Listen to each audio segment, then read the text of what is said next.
Get out now! The bailiff's dry voice cut through the stifling air of the apartment, while the door, already half off its hinges, swayed from the blow he'd given it. Tasha gripped her eldest daughter Ayla's hand tightly. Ayla was crying silently. On the other side, little Malik clutched a toy truck as if that piece of plastic could keep everything else from being taken away. Please, just one more day. Her voice trembled, heavy with a weariness that came from years, not hours. But the man in uniform, flanked by 2 police officers, only shook his head. The order's clear. You have 10 minutes. He didn't look her in the eyes, as if avoiding the contact might make him immune to the weight of it all. Tasha took a deep breath and looked around. The 2-room apartment with its peeling walls and smell of mold didn't have much left to take. A few clothes in plastic bags, an air mattress on the floor, an old radio, and some chipped plates. She picked up the bags, trying to keep Ayla from seeing her trembling hands. Come on, my loves. She forced a smile that never reached her eyes, pulling them toward the door. Malik tripped over the threshold and almost fell, but she caught him. Outside, the sun hit her like a blade. The asphalt shimmered in the midday heat of Compton. The sound of cars, voices, distant music, and hurried footsteps created a chaotic background hum. She tried to move quickly, but every step felt like a confession of defeat under the curious eyes peeking from windows and doorways. Ayla tugged at her mother's arm. "Where are we going?" she whispered, already knowing the answer wouldn't be good. "We're gonna find a place."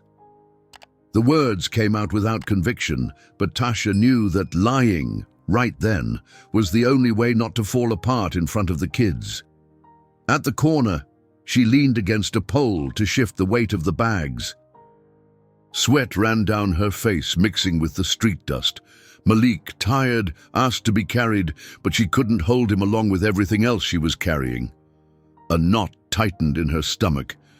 Everything we have fits in 2 hands, and still weighs like the whole world, she thought. A shiny black car approached slowly. It wasn't like the others speeding by, avoiding contact with someone else's misery.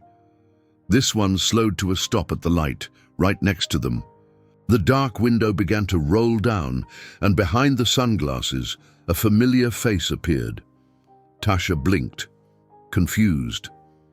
She had seen that face on album covers, posters at the neighborhood barbershop, and in music videos that sometimes played on TV when the signal didn't cut out. Kendrick Lamar. It couldn't possibly be him. He watched the scene in silence for a few seconds. His eyes moved over the bags, the sweat, the children clinging to their mother's skirt. There was something in his look that wasn't pity, but recognition. "Are you all okay?" he asked, his voice calm but firm. Tasha opened her mouth to answer, but nothing came out. Her heart raced, not from fandom, but from the sheer strangeness of the moment. "We got evicted." The words slipped out quietly, almost as if they were forbidden. The light stayed red, giving them a few more seconds. Kendrick leaned out the window slightly. "You willing to accept help?" Tasha looked at Ayla, then at Malik, then back at him. Her lips moved on their own. "I am." A brief, almost imperceptible smile crossed his face. He gave a quick signal to the driver, who pulled over a few yards ahead. Kendrick got out, wearing a plain t-shirt and a cap. There was no security team, no cameras, just him. "Let's get these things in the car." His voice wasn't commanding, but decisive. Tasha hesitated for a moment. Pride wanted to shout, but desperation had already won every internal battle. She let Kendrick take one of the bags. Malik, still confused, held his hand as if it were the most natural thing in the world. The heat of the asphalt burned through the soles of their cheap shoes. But for the first time that day, Tasha felt she might not be walking toward nothing. When the car door closed behind her and the kids, the cool blast of air conditioning wrapped around her like an unexpected hug. She didn't know where they were going. She didn't know what this encounter meant. She only knew that for a few minutes she didn't have to walk under the sun anymore. And at that moment, that was already a lot. "Sit down, get comfortable," Kendrick said, opening the car door for Malik first, as if he was already used to dealing with kids. The soft leather seat gave under Tasha's weight, and instinctively she pulled Ayla close. The car's interior smelled like a mix of expensive cologne and something fresh like mint. Malik, curious, ran his hand along the door trim while watching Kendrick the way you look at someone who only exists on TV. "Thank you," Tasha said quietly, almost embarrassed. "No problem." He closed the door and got back into the front seat.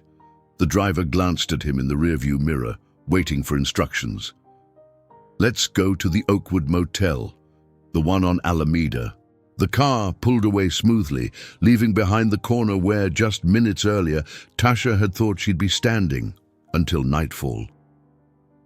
Through the windows, Compton flashed by like a movie running too fast.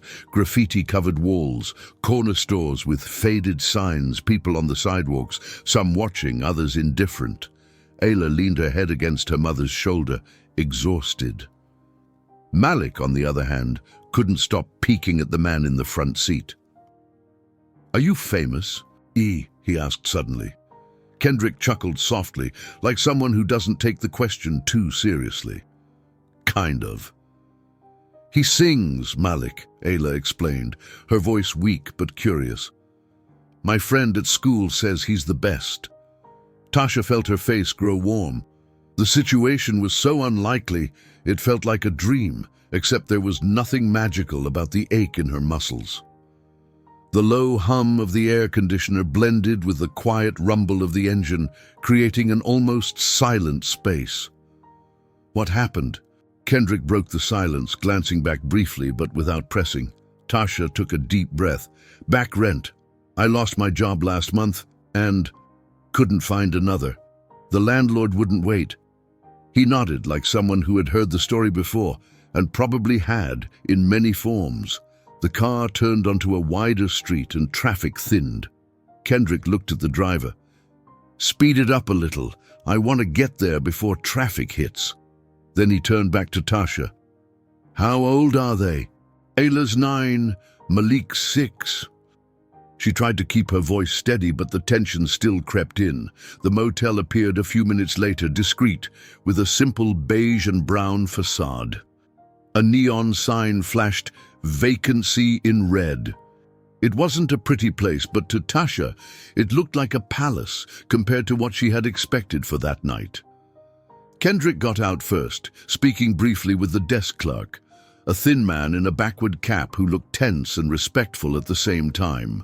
Kendrick came back with 2 keys in his hand. "Room 12. He handed one to Tasha. "It's paid for 2 weeks. There's a microwave, a mini fridge, not much, but enough for you to rest." Tasha held the key like it was made of gold. I don't know how to thank you." "You don't have to right now." His tone was simple, without ceremony.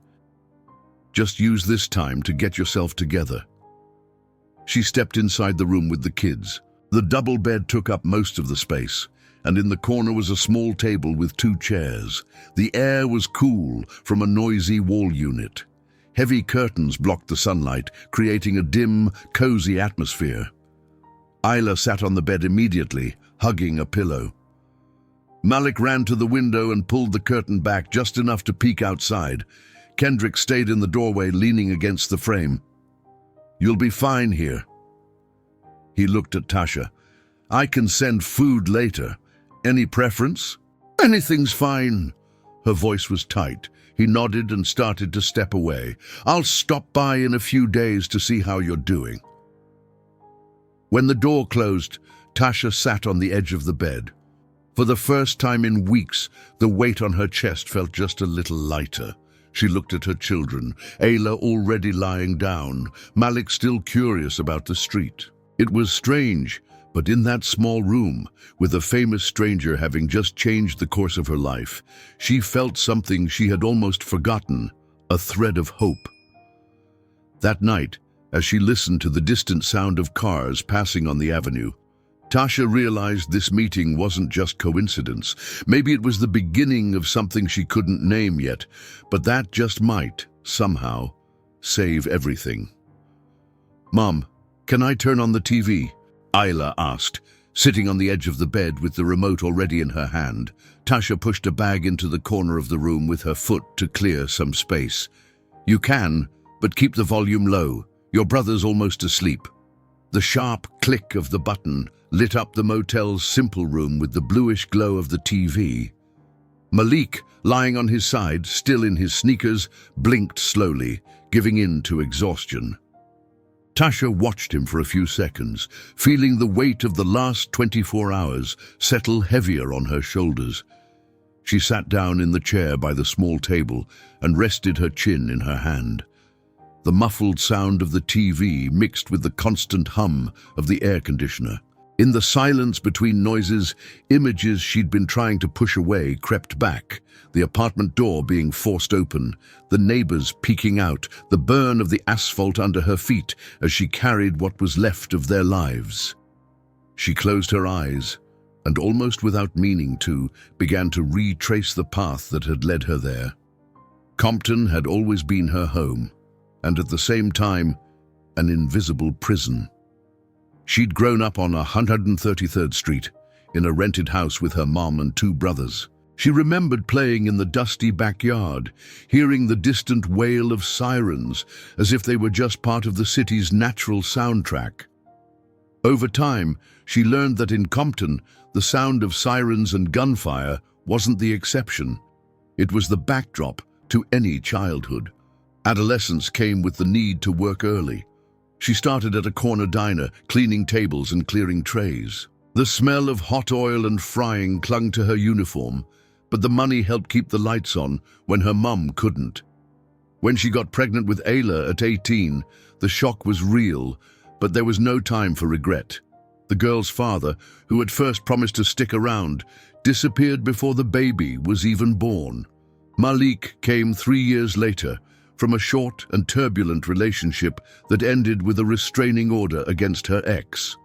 Temp jobs became the norm. She'd been a grocery store cashier, a call center operator, a janitor in downtown Los Angeles offices. None of them lasted long. Layoffs, short contracts, schedules that didn't fit with raising kids. Rent was always a battle. With every increase, Tasha had to decide which bill to let slide so she wouldn't lose the roof over their heads. Lately, the choice had been between paying the light bill or putting enough food on the table. Until last month, when the balance she'd always barely managed to keep finally broke. She lost her night cleaning job and couldn't scrape together enough to meet the landlord's demands. By then, Compton wasn't just the neighborhood she'd grown up in. It was a minefield. Every corner had its own story of violence, and every neighbor knew someone who'd been arrested, injured, or killed. And yet, there was a kind of community there that was hard to explain. Neighbors who lent you sugar, guys who helped carry your groceries, older women who watched the kids on the street like they were all their own grandkids. The contrast was brutal. By day, you could hear kids laughing as they played soccer in the street. At night, gunshots and shouts tore through the air. In the middle of it all, Tasha tried to keep her kids away from the worst of it, teaching them not to open the door to strangers, to duck their heads if they heard pops outside, to steer clear of certain alleys. Now, looking at the narrow walls of the motel room, she felt like she was in limbo. She wasn't in the home she knew anymore, but she didn't have a new one to give her kids either. What she had was time, 2 weeks of breathing room, like Kendrick had said. And time in Compton could mean the difference between finding a way forward or falling even deeper. Ayla turned the TV up a little, and Tasha got up to ask her to lower it again. The screen showed a commercial for a local grocery store. She recognized the building immediately. It was on the same avenue where she used to catch the bus to work. That part of the city felt so close, yet so far away now. Malik rolled over on the bed, half asleep. "Mum, are we going back home?" Tasha hesitated before answering. "We're going back to a place of our own, yes." It wasn't a lie, but it wasn't the whole truth either. As she pulled the blanket over him, she realized that despite everything, she was still in Compton. The city kept pulsing outside, with its burnt-out streetlights and cracked roads, with music spilling from cars and open windows. It was still the same place that had shaped who she was, the same Compton that could break you or save you, depending on the day and the luck. But now, something felt different. There was the memory of that dark window rolling down, of the look from someone who had come from here too, and had somehow found a way to change his own fate. Maybe, Tasha thought, it was time to believe she could too. "Someone's knocking, Mom," Ayla said from the bed, where she sat with her coloring book open in her lap. Tasha stood, smoothing out her wrinkled t-shirt, and walked to the motel room door. She peeked through the peephole and saw Kendrick, wearing a cap and a gray hoodie, holding a white bag. Her heart skipped a little. "Hey," she said, opening the door with a faint smile. "Brought you some things." He lifted the bag. "Food, some fruit, and a few prepaid cards you can use to get whatever you need." Tasha stepped back to let him in. Ayla stared wide-eyed, and Malik ran over to his mother, clutching the hem of her shirt. "Have you eaten lunch yet?" Kendrick asked, setting the bag down on the small table against the wall. "Not yet. I was gonna run down to the corner store, but—" She stopped. She didn't want to explain she was saving every dollar she had. He nodded like he understood and began unpacking the bag. 2 wrapped sandwiches, bottles of juice, bananas, apples, and even a few packs of cookies. "I don't know how to thank you for this," Tasha said, the sincerity in her voice impossible to hide. "You don't need to thank me." He pulled out one of the chairs and sat down. "I know this struggle. It's not charity. It's just giving you a moment to breathe." Ayla took a careful bite of her sandwich, glancing at Kendrick as if she wanted to ask him 100 questions but didn't dare. Malik, less shy, asked, "Do you live nearby?" "Used to," Kendrick replied with a small smile. "About 10 blocks from here. Grew up around here." Tasha raised her eyebrows. "So, you know what it's like?" "I do." He leaned his elbows on the table. "I know that when life squeezes you, sometimes there's nowhere to run. And I also know that if no one shows up to grab your hand, you end up sinking." The words lingered in the air for a moment. Tasha thought of when her mother worked 2 jobs and still had to ask for credit at the grocery store. She thought of the times she herself had to choose between paying rent or buying Ayla's school uniform. "You said, breathe," Tasha began, looking at her kids. "I don't think I've really breathed in months." "Then start now." Kendrick stood, slipping his hands into his hoodie pocket. "These 2 weeks are for that. Don't worry about what comes after. Yet." He pulled a sheet of paper from the bag and handed it to her. It was the receipt for the room, with the dates and the motel's name. "Everything's paid through the end of the month. If you need more time, we'll talk." She held the paper like it was a certificate of freedom.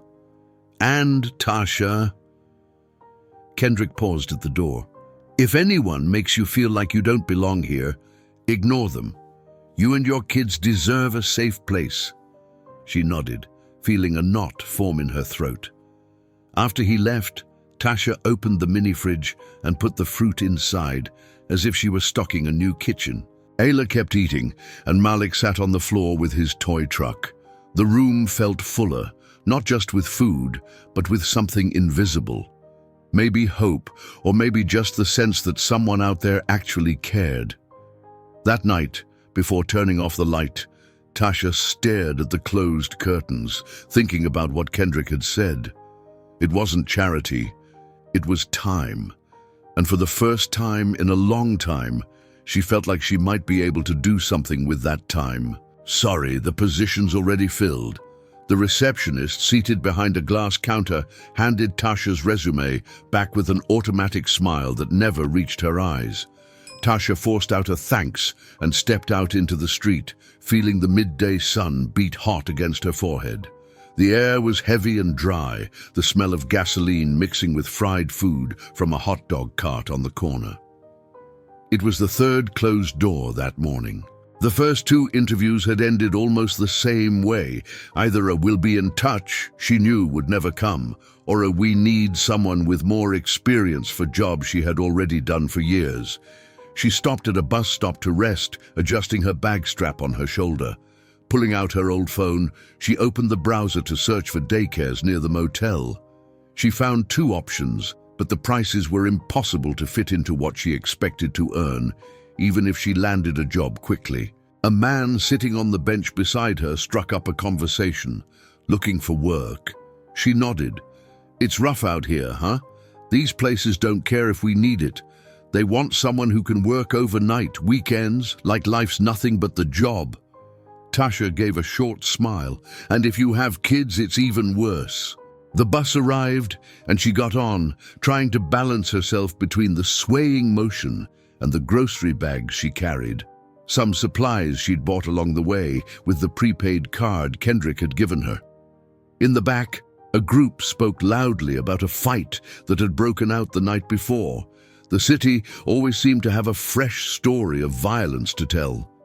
When she got off, she walked to a department store where she thought she might have better luck. The manager, a short man in a blue dress shirt, glanced quickly at her resume.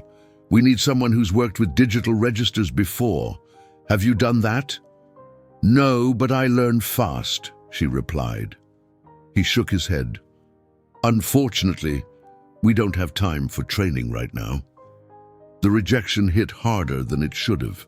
She thanked him and walked out, feeling each step back toward the motel grow heavier than the last. In the room, Ayla was sitting on the floor drawing while Malik played with his toy truck. Tasha tried to smile, but exhaustion won. She set the groceries on the table and sat down. "How was it, Mom?" Ayla asked, putting down her pencil. "Still looking," she said, trying not to let the worry show. As she prepared something simple for them to eat, she began to feel a strange pressure, as if there were an invisible countdown clock ticking. 2 weeks. Kendrick had given her 2 weeks. And even though he hadn't made any demands, Tasha felt the weight of proving she was trying. By late afternoon, she decided to call one of the daycares she'd found online. The receptionist was blunt. "It's $400 per week, per child." "Per child," she repeated, incredulous.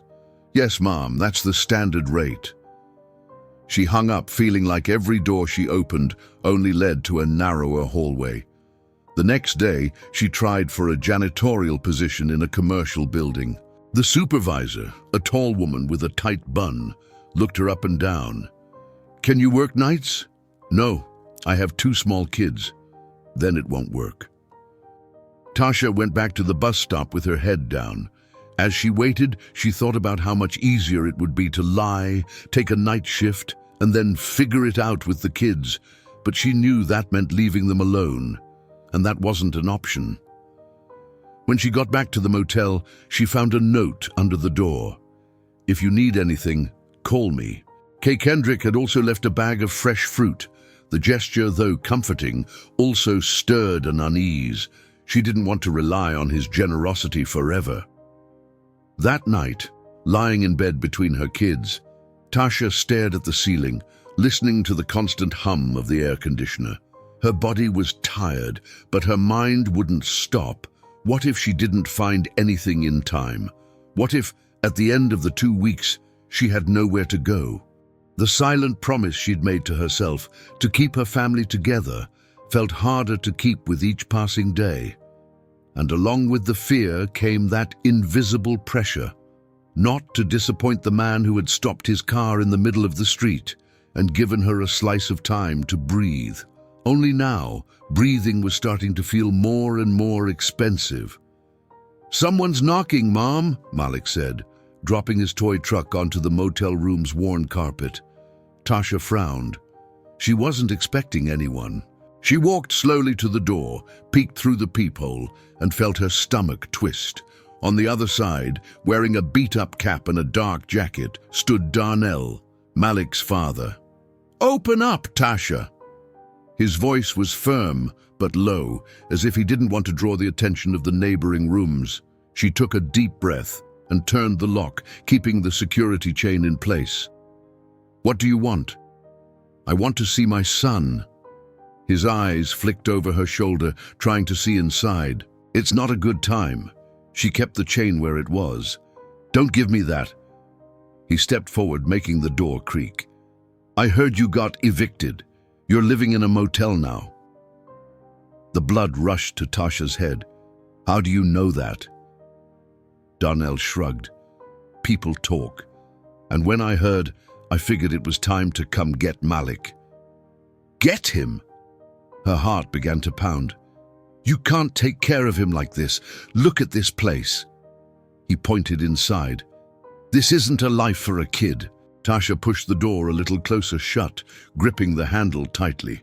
"You never cared before, and now you show up saying you're going to get him." Things change. His tone hardened. "I've got a place for him, his own room. He doesn't need to be stuck in this hole." "No!" Her answer was sharp. The silence that followed was heavy. Inside, Ayla came closer, sensing something was wrong. "Go in the room with your brother," Tasha told her daughter, without taking her eyes off Darnell. He drew a long breath as if trying to calm himself. "Don't make me go through the courts, Tasha. You know, in this situation, they could give me custody." The words hit like a punch. She knew he wasn't entirely wrong. Courts rarely looked kindly on mothers without a fixed address. "Go away, Darnell." Her voice trembled, but she held her ground. "I'll be back." He stepped back, adjusting his cap. "And when I come back, I hope you've thought it over." She shut the door and rested her forehead against the wood, feeling the weight of the threat. Malik appeared in the doorway of the bedroom, curious. "Who was it, Mom?" "No one important, baby." She forced a smile and bent down to hug him. "Go play with your sister." Once the kids were distracted, Tasha sat on the bed and buried her face in her hands. The feeling of being cornered was suffocating. It was already hard enough to find a job and figure out where they'd live next. Now there was the real threat of losing her son. She picked up her phone and stared at Kendrick's number, saved since the day he left her that note. She thought about calling, asking for help, but hesitated. She didn't want him to see just how fragile things really were. The next day, the tension lingered. Every time someone walked down the hallway, Tasha glanced out the window to make sure it wasn't Darnell. She didn't want a scene in front of the kids, or for them to hear another argument. That night, while Malik slept and Ayla was drawing, Tasha sat quietly, mentally mapping out possible escape routes. If she had to leave suddenly, where would she go? Who could take her in? She had no close family, and the few friends she had were just as strapped as she was. Deep down, she knew she was facing an impossible choice. Risk holding on to the fragile stability she still had, and face the chance of Darnell making good on his threat, or disappear again, even if it meant throwing away the 2 weeks of breathing room Kendrick had given her. Lying in the dark, with the distant sound of cars passing on the avenue, she realized she was at the breaking point, and that any wrong step could cost her not just the roof over their heads, but the very family she'd been fighting to protect. "Get the kids ready, Tasha. Tonight's show night." Kendrick's voice came firm through the phone, freezing her for a second. "Show?" she repeated, incredulous. "I want all 3 of you there, tickets at the door." And he hung up, leaving no room for questions.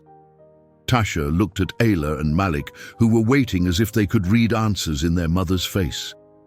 "We're going out," she said, trying to sound calm. She moved quickly, quick baths for the kids, Ayla in her least-worn t-shirt, Malik's sneakers wiped clean with a rag, her hair pulled into a neat bun, and a discreet lipstick she'd saved for special days but never used. As she adjusted the strap on her bag, a thought pulsed. 2 weeks of breathing room, Darnell's shadow looming, no job offer in sight. Still, tonight was show night. In the rideshare, the lights of Los Angeles slid across the windows like rails of starlight. Malik narrated every billboard with excitement. Ayla stayed quiet, watching the city rise up toward the arena. When they stepped out, the world became sound and color. Street vendors, black t-shirts, caps, laughter, hurried footsteps, the low rumble of sound checks bleeding through the walls. At the entrance, security checked the list, fastened VIP wristbands on each of them, and pointed them down a side hallway. The reserved section was close to the stage. Tasha's stomach tightened, fear, anxiety, a new kind of vertigo. The lights went out, the crowd erupted, the bass rumbled up through her feet like an earthquake. Kendrick walked out dressed in black, microphone gripped with precision, and the crowd moved like a single body. Song after song, verses about the streets, faith, loss, survival. Without realizing it, Tasha was swept up in it, her hips moving, Ayla's hand tucked against her waist, Malik jumping at the choruses. Suddenly, silence. The lights pulled back to a single spotlight. Kendrick stepped to the center of the stage, chest rising slowly, voice clear. "Tonight, I want to tell a story, a real story, about someone I saw on a corner in Compton. A mother, 2 kids, bags in her hands, the sun on her head. They had just been evicted." Tasha's heart slammed hard in her chest. She froze, as if the spotlight had found her too. Ayla looked up at her with wet eyes. Malik squeezed her hand until it hurt. "I stopped," Kendrick continued, "because I recognized that fight. The fight not to let the world swallow you whole. This mother is still fighting, and she's here tonight." The air cracked open. Tasha felt her face flush. A flight impulse rose, but didn't win. Instead, she lifted her chin just a fraction, like someone walking into a strong wind. Applause began. Nearby at first, then spreading, waves hitting her chest. Shouts of "Stay strong! We're with you!" And above it all, the certainty that for a few seconds, she wasn't just a shadow in the city's corner. She was a name, even if unspoken, a body, a story, a lump in the throat of thousands. The band came back in, the energy doubled. Kendrick rapped about shelter, dignity, rent policies, childhood boxed in, ending with a chorus that felt like both comfort and a call to action. Tasha cried quietly. It wasn't about fame, it wasn't about luxury, it was about being seen. Her struggle had been spoken out loud, without shame, in the city's own tongue. When the lights came up and the crowd began pouring out in streams, a security guard approached. "At Mr. Kendrick's request, please wait here. He'd like to speak with you." He pointed toward a discreet corner. They went. The hallway smelled of cables, metal, and sweat. Crew members passed carrying cases. Someone laughed in the distance. A saxophone tested a few short notes. Tasha took a deep breath. Her body still trembled in the show's rhythm. She remembered the eviction, the burning asphalt, the dark window rolling down, the you willing to accept help. She remembered Darnell at the motel door, a threat dressed up as a right. She remembered unanswered job interviews, the cold, overpriced daycare, the internal clock ticking down the 2 weeks. She knew none of it vanished just because a spotlight had touched her. Still, something new stood upright inside her. A trunk where before there had only been a tightrope. Ayla rested her head on her mother's arm. "Did you hear? He told our story."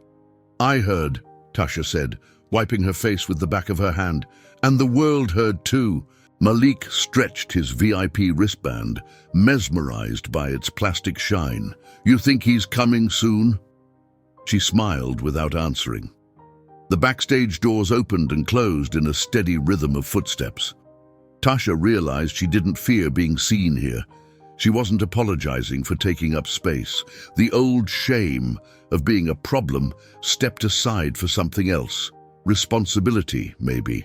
If her story existed in the light, it had to be more than survival. It had to become a path. The guard returned. 1 more minute. Then he stepped away, efficient. Tasha straightened her shoulders. The crowd's roar outside faded into a distant hum.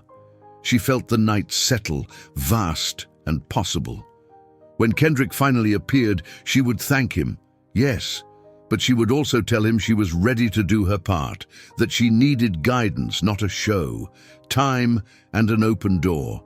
While she waited, she rested her hands on her children's heads. The future was still rough terrain, but after that night, she knew one thing: she no longer walked invisible.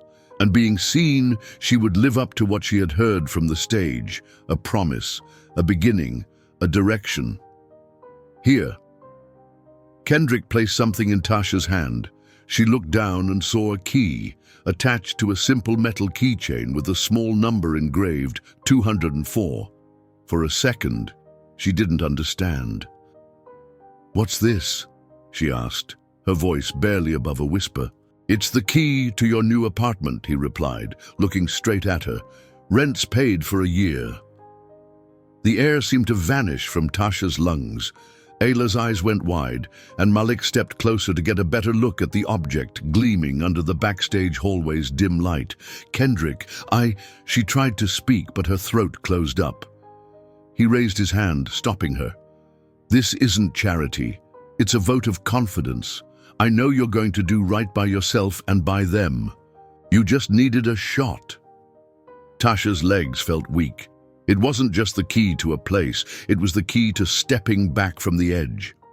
For a moment, flashes of the past weeks ran through her mind. The blazing sun on the corner, the job interviews that ended with "no," Darnell's threat. The weight in her chest every time she looked at her kids and wondered where they'd be next month. "Where is it?" she managed to ask, still holding the key like it was too fragile to grip. "Quiet neighborhood near a good school, 2 bedrooms, already got the basics furnished." He smiled. "Tomorrow we'll go see it together." Ayla jumped up and hugged her mother's waist. "Mom, we're gonna have a house." Malik, not fully understanding the weight of it, asked, "Will there be space for me to run?" Tasha laughed through her tears. "Yes, baby, there will." Kendrick set a hand on her shoulder. "The rest is on you. I can open the door, but you're the one who has to keep it open." She nodded, knowing this was about more than shelter. It was about dignity. The next morning, when they arrived at the building, Tasha stopped in front of door 204. The hallway smelled faintly of fresh cleaning, and sunlight streamed in through the hall windows. When she turned the key, the click of the lock echoed deep inside her. The apartment was simple. Light-colored walls, wide windows, a small but tidy kitchen, 2 modest bedrooms, and a living room that felt huge compared to the motel room. There was a sofa, a table with 4 chairs, and beds with clean sheets. Ayla ran into the larger bedroom, and Malik went straight to the window, pointing out the quiet street below. Tasha stepped in slowly, touching the wall as if to confirm it was real. And it was. For the first time in a long while, she didn't have to wonder where they'd sleep that night. She didn't have to invent answers for her kids or swallow the shame of asking for shelter. Kendrick stood at the doorway, watching. "I know it's still going to be hard, but now you've got a starting point." She turned to him. "You have no idea what this means." "Yes, I do." His gaze was steady. "Because I've been where you were." They stood in silence for a moment, only the distant sound of cars drifting in from the street.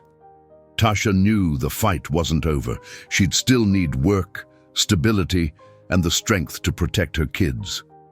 But now there was a roof, and that changed everything. She closed her eyes for a moment, taking a deep breath. When she opened them, she felt something inside her settle. The fear was still there, but now there was room for something new to grow. Hope. The key was in her pocket, and the future finally in her hands.